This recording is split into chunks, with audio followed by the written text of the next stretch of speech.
There are certain patterns that cause people to be fulfilled, to be happy, to fit, to be strong, to feel alive, to be vibrant, to have passion in their life, to do well financially, but even more importantly, emotionally, psychologically, spiritually, in their health and their relationships. And there are also patterns that make people frustrated, overwhelmed, depressed, sad, lonely, cause them to be struggling financially, struggling with their body, struggling intimately. And those patterns, they're not because there's something wrong with somebody, it's because of a pattern that we're doing. Now, what's the fastest way to create a change? In basically developing the one thing that all people have in common who succeed, they're leaders. Because I don't care what style you are, I don't care if you're a mom, if you're a great mom, you lead your child, you're not led by your child. Or a great dad. If you're a great business person, you're a great salesperson, you're a great negotiator, you're a great anything, you're a great human being. This has been my entire life's obsession. What makes the difference in people's lives? And that leadership component, as I say, doesn't always mean somebody follows you. A leader is somebody who lives life on their terms, that you will never settle for less than you can be or share or give or create. It's not what we get that makes us happy, it's who we become. How we live our life, who we are as a person. People can take away all the things, but who you become, no one can take away. And the problem is most of us are trying to be something we're not. And it isn't so much about change, about changing yourself. The change happens when you be yourself. Know thyself, that's the hard part for most people, and then be thyself. Because most of us in our lives, out of our desire for respect or achievement or love or connection or something, we've been trying to be the way we think we have to be in order to get that love, respect, appreciation, whatever it is we've been after at some unconscious level. And we've been doing it so long that we think that this is who we are. Because success without fulfillment is failure. And I can't tell you how many people I work with who are supposedly the best in the world at what they do, and they have more money than they can spend, and they have all these people that love and respect them, and yet they're unhappy inside.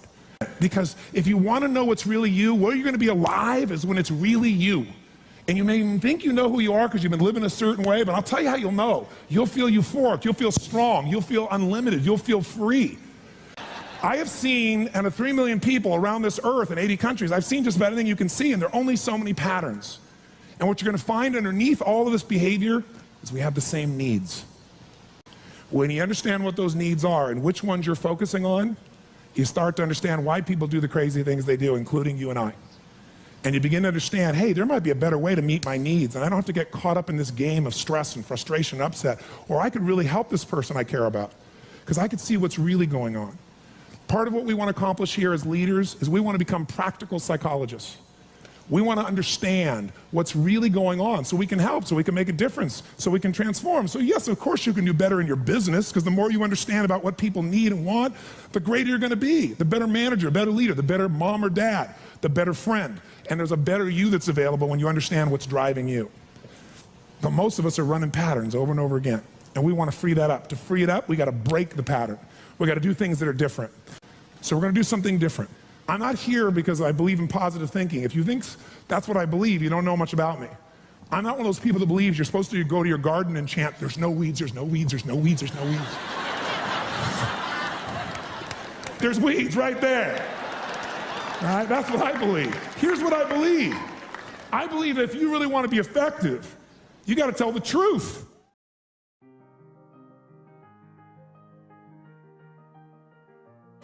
What I want you to get is that the single most important skill in life, it's the word that all leaders have.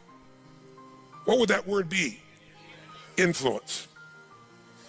What changes companies is leaders. The only way to change a company is leadership. If I want to change a company that I own and I want to make a shift in that company, the number one thing I'm going to do is shifting leadership. That might be taking leaders to a different level, that might bring new leaders in, that might be new leaders of new voices, with new perspectives, with new skill sets, new directions, but we need to take things to another level. Leaders solve problems and leaders maximize resources. If you're going to solve problems, you can't do it yourself or it would already been solved. You have to get others to help you to do it. That requires influence. True? If you're going to get people to maximize resources, that requires influence. If you're going to get people to partner with you, provide you resources, capital, suppliers, anything, that requires influence. If you're going to have an impact on your kids or your community or the world, that requires influence. There is no more important skill of leadership than influence. And yet most of us think of it like selling, and as a result, we don't master influence. So I'm not here today to try and get you to become a master of influence in 45 minutes or so of my chatting with you here, because we have so many other speakers. This is the area of life I am most focused on. Because I know that if you can't influence, you can't lead. But if you can influence powerfully, intelligently, with integrity, there's no limit to whatever you can envision and what you can make real. And if your influence becomes not just you as the influence, but you're able to influence systems, people, company, culture. If you can turn other people into influencers, now whatever you vision about can be made into a reality. And so as a skill of influence, we got to ask ourselves, how many agree leaders are what change companies? Raise your hand if you agree with that, say aye. And leaders' number one skill is influence. If you agree, say aye. And then the question becomes, how do you influence? How do you influence consistently with integrity? You can influence many ways. You can do it without integrity. But the good news is we live in a world today where whatever you do, it's transparent to the world because there are no secrets anymore, are there? Try to have a secret today, bless you. You can forget the secret. With the internet, with the culture we have, the way the world is today, there are no more secrets, and whatever you think is still possible to keep secret, give it 3 or 4 more years and it'll be impossible. Every phone call you make is recorded. There's no single phone call that goes in and out of North America that they don't have a recording of, and they can search by word, by tone, by tempo. They can even recognize voices now. There is no such thing as privacy. Everything you've ever put on the internet is there forever, and people know it and can search it. The way you write is searchable now.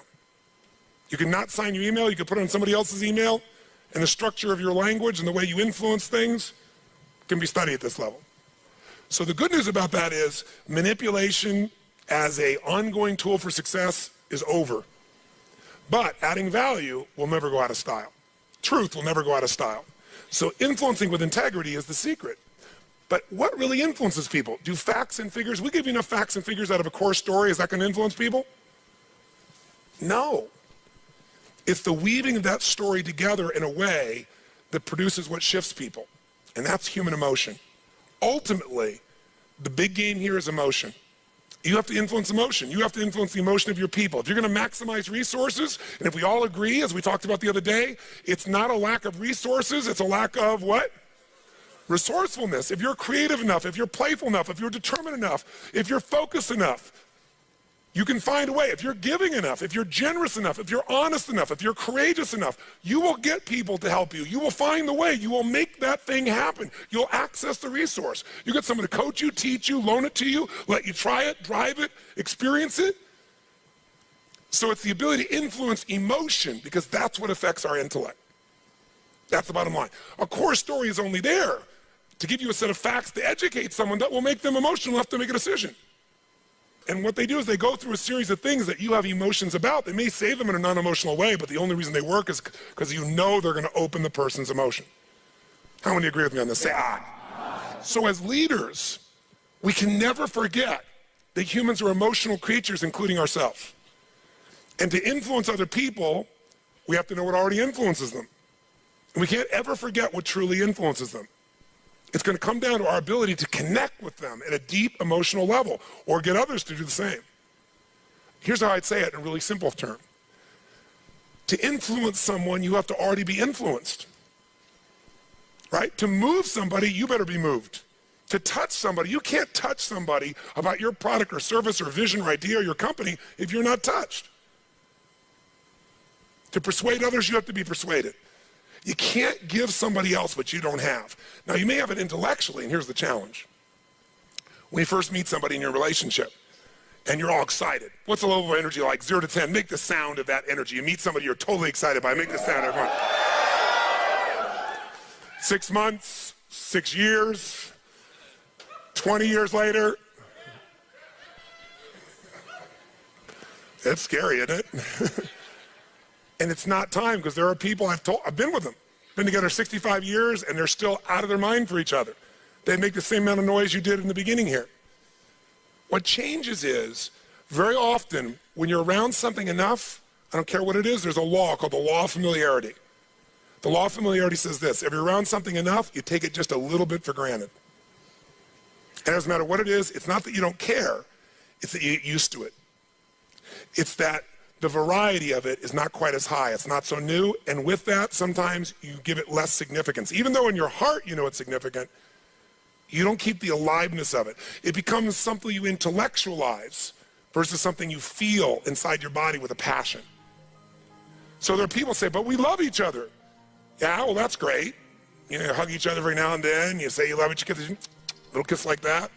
Was that how it was in the beginning? No, it isn't time. It's that most people don't understand that this emotion, this intensity, this passion has to be constantly reinforced every single day. And like any muscle, if you don't use it, so then you have the base understanding of why you do what you do, but you've lost the energy that makes it alive. And so if you're gonna be touching people, you gotta be touched. So then the question is, how do we influence ourselves? How do we influence other people? We gotta get them into their emotions. We gotta get ourselves into the emotions that are gonna move us to action. And we gotta do that ongoing, because otherwise all the stuff you wrote down will die. It'll die in your book, it'll die in your head. There has to be a level of emotion, a level of hunger in you that makes you go follow through. There's gotta be a level of energy in you that when you go share it with people, you're able to influence them to follow through. And when they don't do it, enough to get back in there with them again and get them to do it again. This is where the whole game gets won or lost. Do you agree or disagree with me on this? So what we gotta look at is, first of all, us. How many of you have days when you wake up and you feel like, I don't wanna talk to people today? How many got days like this in your life? Say I. But again, as I said the other day, if you're the leader, you don't have that choice.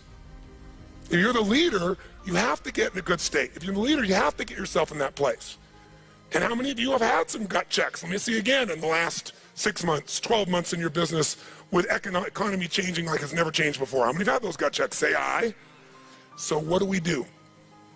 We have to become masters of influence, which means we have to be able to master the state of our own organization. To master the state of our own organization, we got to know how to change that. How fast, my friends? How fast? And where does it have to start? Ourselves, since we're the first constraint. And if we can do it with ourselves and influence, then we can teach everybody else to influence.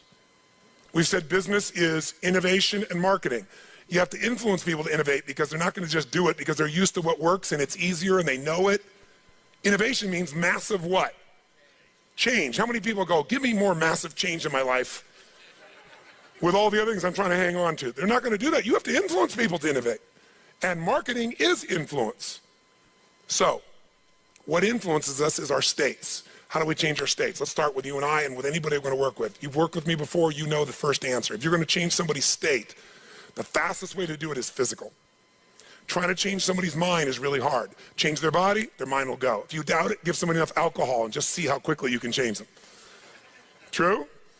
Give them enough alcohol, I don't care who they are, they're going to change. What are you changing? Biochemistry, physiology, physical body, and the emotion, the mind will shift. That's why people take drugs. That's why people eat. When they go eat, it's a biochemical change in their body. So, but we can do this through movement. We can do this through change. So if you want to be the leader and you're going to be affected, first thing I'd say to all of you going home, so you don't feel overwhelmed, is you need to develop an ongoing discipline because we are our rituals. And I mean a physical one. If you want to say, well, why is my life the way it is today? Look at your rituals. Whether you call them rituals or not, you have them. Most of you get up and you have a set of rituals. You go straight to email, or you go straight and work out, or you go have your breakfast, or you hit the snooze alarm at least 3 times. It's your ritual. Who knows what I'm talking about here? And if you want to know what somebody's like, you can see their rituals. You can look at anybody's body in this room, if you had them take their clothes off, and you know some of their rituals or lack thereof. Is it true? If every day you get up and your ritual is you go to Starbucks and order a smoke boca, whatever those things are that you have, right? And a big muffin and whatever it is, right? And that's what you do every day. It's not hard to figure out what you're going to be like by 10:30 in the morning. You're going to be looking for your next coffee, your next whatever, because we want to stimulate your adrenal glands like crazy, and they're going to drop predictably. And we know what your stress level is going to be like. We know when your energy is going to go and fade. It's predictable because of your rituals. If you eat a certain way, you can predict that person's going to be fat and tired. You eat a different way, you know. If a person eats and they exercise a certain way, you know what their body's going to be like. Who here works out 5 days a week, never misses? It's just your life. Let me see your hands. Look at the number of people here. That's fantastic. That's really, give everybody a hand. That's really fantastic. Who here honestly never works out consistently, right? Don't clap. Now here's what's interesting. I'm not saying one is right as one is wrong, but will those two different rituals create a different body, yes or no? Yes. If we wanted to really make it clear, we'd say everybody works out 5 days a week, stand up, we can look at them, sit down, everybody doesn't work out, stand up, look at them. It'll be pretty obvious. Now, some people's metabolism is different, they get by with different things, but you get the picture, don't you? Your relationships today are the results of your rituals. If the first thing you do every day when you come home is, hi, honey, and then you go and give them a little peck on the cheek, and then you sit down and start typing your emails, or you flip on the news, it's not hard to know what your relationship's gonna be like. You guys might love each other, but it's gonna be one boring, dead relationship. It's like having a brother or a sister. But if your new ritual was, and you just, in the beginning, you made it a ritual. You just made it for fun. You say, every day when I come home, the minute I'm gonna do is I'm gonna yell my husband or wife's name, or sometimes my wife's a little crazy, so I go, Lucy! I'm home, and then we both go running. Wherever she is in the house, wherever in the house, we go running full speed like lovers that haven't seen each other in 6 months. We do it, ask my assistant, all the time. Now, not every day, but it's our ritual to this process, right? It's just a crazy thing. Thank you. Thank you. I appreciate the hand, but that's not why I'm telling you to do this. I'm telling you this because I want you to create yours. Because when you do that and you're playful and crazy, and you do that on a regular basis, like you can't wait to see each other. And the biggest ritual that we have besides physical, and by the way, let me just say to you this. When you go home, if you want to transform your business, transform you by creating first, if you don't already have one, a set of physical rituals that you're not gonna miss. I don't care if it's 3 days a week, 4 days a week, something that's gonna make you physically strong, because in a place where there's gonna be a lot of fear, the way you deal with crisis is number one thing you should do is feed your mind. And you're doing that. Get yourself new answers, immerse yourself in new environments, get new voices, have new perspectives, ask some new questions. Isn't that what we've been doing here? Right? And we're doing it together and bringing all these people together. I basically, to create innovation in your life and marketing, I've assembled here 19 people. You assemble 5 days of your life, and we're just rocking day and night. It's the total immersion of what I taught you in innovation. It's really what it is, but it's got to continue. For it to continue, though, we've also been managing your state to a great extent. Right? Most of you don't go home and 4 or 5 days a day start clapping like crazy and screaming and shaking. You don't do that usually. Right? And so some of you are going to go like, wow, it doesn't feel the same as at the seminar and stuff.